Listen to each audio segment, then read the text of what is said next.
welcome back with us, Group 7, in the learning sessions of a qualitative analytical chemistry about chloride group anions atau anion golongan klorida.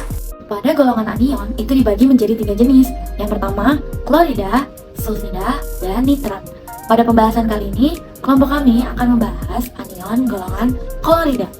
Anion golongan klorida itu ada 5 senyawa. Yang pertama ada Cl- atau klorida, lalu yang kedua ada S2- atau sulfida, yang ketiga ada Br- atau bromida, yang keempat ada SCN- atau tiocyanat, dan yang terakhir adalah imin atau iodida.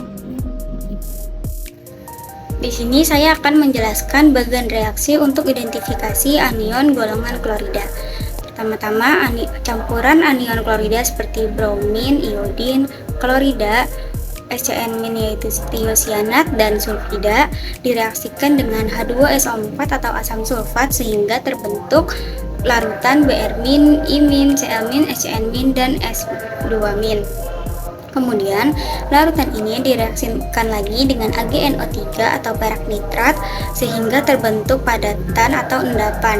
Nah, untuk iodin, SCN-, yaitu tiocyanat, dan bromin akan terbentuk endapan yang berwarna kuning.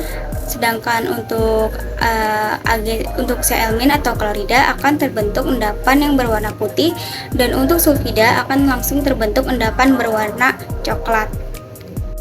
Baik, selanjutnya yaitu bagian untuk mengidentifikasi anion SCN- atau tiocyanat.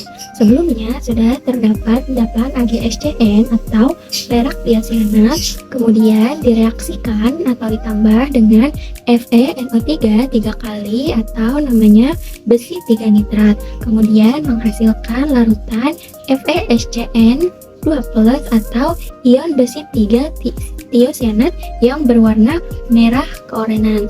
Kemudian larutannya kita reaksikan kembali menggunakan HNO3 atau H2SO4. HNO3 yaitu asam nitrat dan H2SO4 yaitu asam sulfat.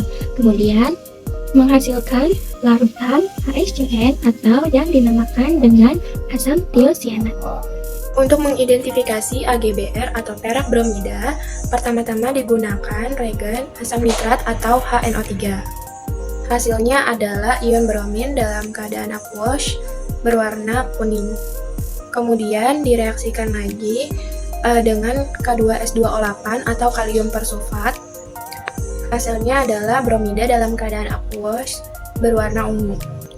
Kemudian direaksikan lagi dengan asam sulfat atau H2SO4.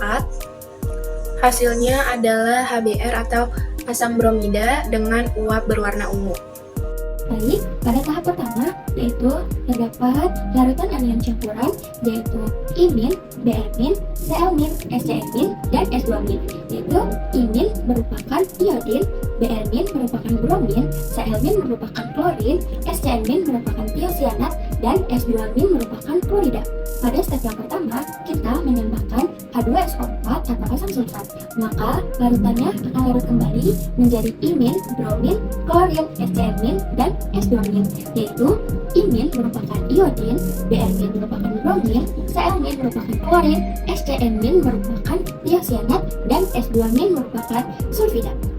Langkah kedua, kita menambahkan AgNO3 atau perak nitrat. Maka akan terbentuk endapan berwarna putih yaitu endapan AgCl, endapan berwarna coklat yaitu endapan Ag2S, dan terdapat endapan campuran yang berwarna kuning dan berwarna putih yaitu AgI, AgBr, dan AgSC. Nah, selanjutnya kita melakukan uji coba identifikasi anion klorida atau Cl-. Sebelumnya, larutan campuran anion ditambahkan dengan AgNO3 atau perak nitrat. Kemudian terbentuk endapan berwarna putih. Nah, endapan putih ini merupakan hasil reaksi dari Ag+ dan Cl- yang membentuk AgCl yang merupakan perak klorida. Kemudian untuk mengidentifikasi Cl- lebih lanjut, endapan ini direaksikan dengan NH3 atau amonia sehingga endapan putih menjadi menghilang. Nah, menghilangnya endapan putih ini karena AgCl- atau ion klorin bereaksi dengan amonia membentuk AgNH3 2 kali atau ion diamina perak 1. Langkah selanjutnya dalam identifikasi anion Cl- atau klorida adalah mereaksikan NaCl dalam bentuk padatan atau natrium klorida padatan dengan AgNH3 2 kali dalam bentuk larutan. Nah, hasilnya akan terbentuk uap yang berasal dari pembentukan HCl. Kemudian, HCl yang berupa larutan direaksikan dengan KMnO4 atau kalium permanganat dan terbentuk klorida dalam bentuk gas yang berbau menyengat mirip dengan bau putih. Selanjutnya pada step keempat, yang pertama itu adalah ion iodida ditambahkan dengan CuSO4 aqueous, yaitu tembaga 2 sulfat yang menghasilkan CuI atau tembaga 1 iodida. Nah, reaksi ini menghasilkan ion I2 dan ion tembaga Cu+ yang kemudian membentuk endapan tembaga 1 iodida berwarna putih. Lalu selanjutnya yang kedua, pada step keempat itu ada ion iodida ditambahkan dengan Cl2 aqueous atau klorin yang menghasilkan IO3- aqueous atau ion iodate. Nah, di mana ion iodida yang dioksidasi ini menjadi ion iodate dan klorin tereduksi menjadi ion klorida atau Cl-. Kita menggunakan AgI yang didapatkan dari step pertama, yaitu pencampuran antara iodin dengan AgNO3 yang menghasilkan endapan berwarna kuning. Nah, AgI ini dicampurkan dengan Na2SO3 atau natrium tiosulfat aqueous yang menghasilkan AgS2O3 2 kali 3- aqueous. Nah, ini biasa kita sebut dengan ion bis-tiosulfato argenta 3. Nah, setelah terjadi produk tersebut, itu menandakan bahwa berhasil kita mengidentifikasi SCN-nya. Bisa juga kita mengidentifikasi SCN pada AgI ini dengan menggunakan KCN aqueous yang menghasilkan AgCN2, AgCN2- atau biasa kita sebut dengan ion dicyano argentat 1. Nah, selanjutnya I2 atau iodin dalam bentuk aqueous ditambah dengan K2S2O8 aqueous atau kalium peroksodisulfat. Nah, hasil penambahan ini kita bagi ke dalam 2 tabung berbeda. Tabung pertama itu adalah yang dicampurkan dengan air. Pada yang dicampurkan dengan air ini akan berwarna oranye, sedangkan pada tabung kedua itu dicampurkan dengan heksana yang menghasilkan warna ungu. Nah, pada percobaan ini ketika tabung pertama berwarna oranye dan tabung kedua berwarna ungu, maka disimpulkan berhasil mengidentifikasi SCN pada larutan. Step selanjutnya yaitu step 5 untuk mengidentifikasi anion SCN- atau tiocyanat. Nah, sebelumnya terdapat larutan dan endapan AgBr dan AgSCN. Maka kita tambahkan NaCl atau natrium klorida 1 molar sehingga menghasilkan endapan berwarna putih yaitu endapan AgCl. Langkah kedua yaitu larutan SCN-nya atau tiocyanat kita tambahkan dengan larutan FeNO3 3 kali atau yang dinamakan dengan besi 3 nitrat. Maka dia akan larut menjadi FeSCN2+ yang berwarna merah keorenan. Larutannya dinamakan dengan besi 3 tiocyanat. Kemudian larutannya kita tambahkan dengan HNO3 yaitu asam nitrat atau H2SO4 atau asam sulfat. Maka larutannya akan larut kembali menjadi HSCN yang tidak berwarna atau yang dinamakan dengan asam tiocyanat. Kemudian asam tiocyanat ini kita tambahkan kembali dengan serbuk Zn atau serbuk seng. Maka dia akan menghasilkan H2S dalam fase gas. Pada step 6, mengidentifikasi anion bromida. Sini memakai sampel AgBr atau perak bromida, diambil beberapa tetes sebagai sampel, kemudian direaksikan dengan reagen NH3 atau amonia atau reagen natrium tiosulfat Na2S2O3. Ditetesnya secara kualitatif. Kemudian hasil reaksinya adalah ion amonia itu bisa bereaksi dengan AgBr dan melepas ion bromida dalam larutan. Selanjutnya, hasil dari reaksi yang tadi, kita ambil beberapa tetes untuk diidentifikasi lagi menggunakan reagen tertentu, yaitu reagen asam nitrat atau HNO3. Hasil reaksinya yaitu larutan bromida yang berwarna coklat kekuningan.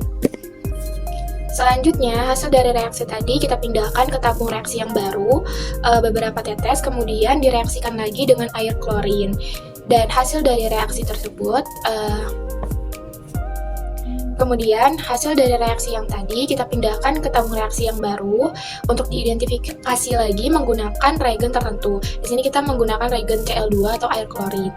Hasil reaksinya yaitu larutan ion bromida berwarna putih keruh.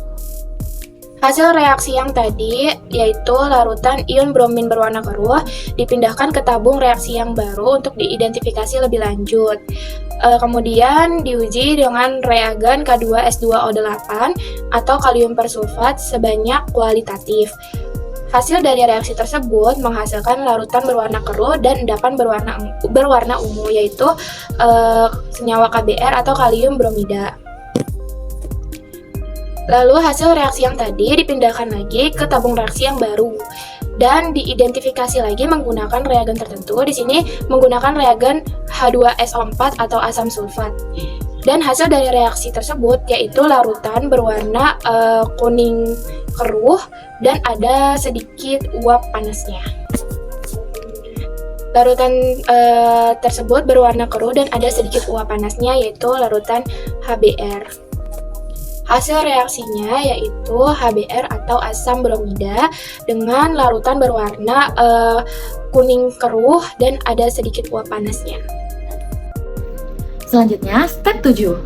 Pertama, Ag2S berfasa solid yang menghasilkan warna coklat itu ditambahkan dengan HNO3 atau asam nitrat yang menghasilkan AgNO3 aqueous. Nah, dalam percobaan ini, endapan sulfida itu larut karena HNO3 atau pengoksidator kuat ini mengoksidasi endapan sulfida yang ada pada Ag2S yang menghasilkan endapan sulfida tersebut hilang. Lalu yang kedua, itu ada Ag2S yang ditambahkan dengan HCl. Pada percobaan ini, terjadi ketidaklarutan reaksi yang menghasilkan AgCl. Dalam AgCl ini tidak menghasilkan gas atau uap dan menghasilkan padatan putih. Jadi AgCl ini berfasa solid dan gas hidrogen sulfida yang terbebas ke udara. Sehingga AgCl ini tidak memiliki gas atau uap sulfida. Lalu pada hasil AgCl ini ditambah bubuk Zn atau bubuk seng yang diharapkan terbentuk gas H2S. Namun, ini tidak terjadi karena produk yang dihasilkan adalah ZnCl aqueous yang mengeluarkan asap hidrogen dan bukan asap H2S. Lalu selanjutnya ada aqua regia. Apa itu aqua regia? Jadi aqua regia adalah campuran HNO3 ditambah dengan HCl yang menghasilkan warna kuning pucat. Lalu aqua regia ini ditambahkan dengan KClO3 aqueous atau kalium klorat yang menghasilkan KCl berwarna kuning pekat. KCl produk itu berfasa aqueous. Nah, ini disebabkan karena pembentukan gas klor Cl2 dan peningkatan konsentrasi ion klorin atau Cl- sehingga warnanya menjadi lebih pekat dari yang sebelumnya. Lalu selanjutnya itu ada NaOH ditambah PbNO3 2 kali atau timbal 2 nitrat. Nah, ini menghasilkan PbOH2 aqueous timbal 2 hidroksida. Nah, identifikasi sulfida pada anion golongan klorida biasanya itu dilakukan dengan menambahkan asam kuat. Nah, dan mendeteksi gas hidrogen sulfida atau H2S. Nah, yang dilepaskan gitu. Baik, mekanisme reaksi pada step 1 terdapat 4 mekanisme reaksi. Yang pertama yaitu H2SO4 aqueous ditambah dengan imin aqueous menghasilkan Hi aqueous ditambah dengan HSO4 min aqueous. Yang kedua yaitu H2SO4 aqueous ditambah dengan SCN min aqueous menghasilkan HSCN aqueous ditambah dengan HSO4 min aqueous. Yang ketiga yaitu H2SO4 aqueous ditambah dengan Br min aqueous menghasilkan HBr aqueous ditambah dengan HSO4 min aqueous. Yang keempat yaitu H2SO4 aqueous ditambah dengan Cl min aqueous menghasilkan HCl aqueous ditambah dengan HSO4 min aqueous. Mekanisme reaksi pada step 2 terdiri dari 5 tahapan. Yang pertama yaitu AgNO3 aqueous ditambah dengan imin dengan fasa aqueous menghasilkan AgI dengan fasa solid ditambah dengan NO3- dengan fasa aqueous. Yang kedua yaitu AgNO3 dengan fasa aqueous ditambah dengan Cl- dalam fasa aqueous menghasilkan AgCl dalam fasa solid ditambah dengan NO3- dalam fasa aqueous. Yang ketiga yaitu AgNO3 dalam fasa aqueous ditambah Br- dalam fase aqueous menghasilkan menghasilkan AgBr dalam fasa solid ditambah dengan NO3- dalam fasa aqueous. Yang keempat yaitu AgNO3 dalam fasa aqueous ditambah dengan SCN- dalam fasa aqueous menghasilkan AgSCN dalam fasa solid ditambah dengan NO3- dalam fasa aqueous. Yang kelima yaitu 2AgNO3 dalam fasa aqueous ditambah dengan S2- dalam fasa aqueous menghasilkan Ag2S dalam fasa solid ditambah dengan 2NO3- dalam fasa aqueous. Berikut adalah mekanisme reaksi dari pembentukan identifikasi ion klorida. Yang pertama, HCl atau asam klorida direaksikan dengan AgNO3 atau perak nitrat, kemudian menghasilkan endapan berwarna putih yang merupakan endapan AgCl atau perak klorida. Kemudian, endapan perak klorida direaksikan dengan amonia sehingga membentuk kompleks AgNH3 dua kali. Kemudian, asam sulfat direaksikan dengan NaCl berbentuk padatan, yaitu natrium klorida, membentuk uap HCl, yaitu uap asam klorida. Kemudian, 2Cl- yang berbentuk larutan atau air klorin direaksikan dengan KMnO2 menghasilkan Cl2 yang berbentuk gas dan Mn2+ berbentuk aqueous dan 2H2O. Selanjutnya, mekanisme reaksi pada step 4. Yang pertama ada AgI berfasa solid ditambah dengan 2S2O3 2- aqueous yang menghasilkan AgS2O3 2 kali 3- aqueous ditambah dengan imin aqueous. Lalu selanjutnya ada AgI berfasa solid ditambah dengan 2CN- aqueous yang menghasilkan AgCN 2- aqueous ditambah dengan imin aqueous. Nah, yang selanjutnya ada 2Cu2+ aqueous ditambah dengan 4 imin aqueous menghasilkan I2 aqueous ditambah dengan 2CuI berfasa solid. Lalu yang terakhir ada 5Cl2 aqueous ditambah I2 aqueous ditambah 6H2O liquid sama dengan 10Cl- aqueous ditambah 2iO3- aqueous ditambah 12H+ aqueous. Baik, mekanisme reaksi pada step 5 yaitu terdapat 4 langkah. Langkah yang pertama yaitu AgSCN dengan fasa solid ditambah dengan Cl- dengan fasa aqueous menghasilkan AgCl dalam fasa solid ditambah dengan SCN- dalam fasa aqueous. Yang kedua yaitu Fe3+ dalam fasa aqueous ditambah dengan 6SCN- dalam fasa aqueous menghasilkan FeSCN6 3- dalam fasa aqueous. Yang ketiga yaitu SCN- dalam fasa aqueous ditambah dengan H+ dalam fasa aqueous menghasilkan HSCN dalam fasa aqueous. Yang keempat yaitu Zn dalam fasa solid ditambah dengan SCN- dalam fasa aqueous ditambah dengan 3H+ dalam fasa aqueous menghasilkan Zn2+ dalam fasa aqueous ditambah dengan H2S dalam fasa gas ditambah HCN dalam fasa gas. Makasih. Untuk persamaan reaksi yang pertama, AgBr atau perak bromida direaksikan dengan Na2S2O3 atau natrium tiosulfat. Hasilnya adalah kompleks dari AgS2O3 2 kali min atau ditiosulfat argentat 1 dan Br- ion bromida dalam keadaan aqueous. Untuk persamaan reaksi yang kedua, ion bromida direaksikan dengan asam nitrat atau HNO3. Hasilnya ion bromida menjadi bromin. Reaksi ini melibatkan oksidasi ion bromida menjadi bromin atau Br2 dengan ion nitrat sebagai oksidator. Untuk persamaan reaksi yang ketiga, ion bromin direaksikan dengan air klorin atau Cl2. Produknya yaitu bromida dalam keadaan aqueous. Ion bromin direduksi oleh klorin menjadi bromida. Untuk persamaan reaksi yang keempat, bromida dalam keadaan aqueous direaksikan dengan K2S2O8 atau kalium persulfat. Hasilnya bromida dalam keadaan aqueous dan ion sulfat. Bromin ini bereaksi dengan kalium persulfat dan menghasilkan ion sulfat. Untuk persamaan reaksi yang kelima, kalium bromida dalam keadaan solid direaksikan dengan H2SO4 atau asam sulfat. Untuk reaksi yang kelima, KBr atau kalium bromida dalam keadaan solid direaksikan dengan asam sulfat atau H2SO4. Produknya adalah HBr dalam keadaan gas atau asam bromida dengan kalium bisulfat atau KHSO4 dalam keadaan aqueous. Kalium bromida bereaksi dengan asam sulfat dan menghasilkan hidrogen bromida. Oke, selanjutnya mekanisme reaksi pada step 7. Yang pertama, Ag2S berfasa solid ditambah dengan 2HNO3 aqueous menjadi 2AgNO3 aqueous ditambah S solid ditambah H2O liquid ditambah NO2 gas.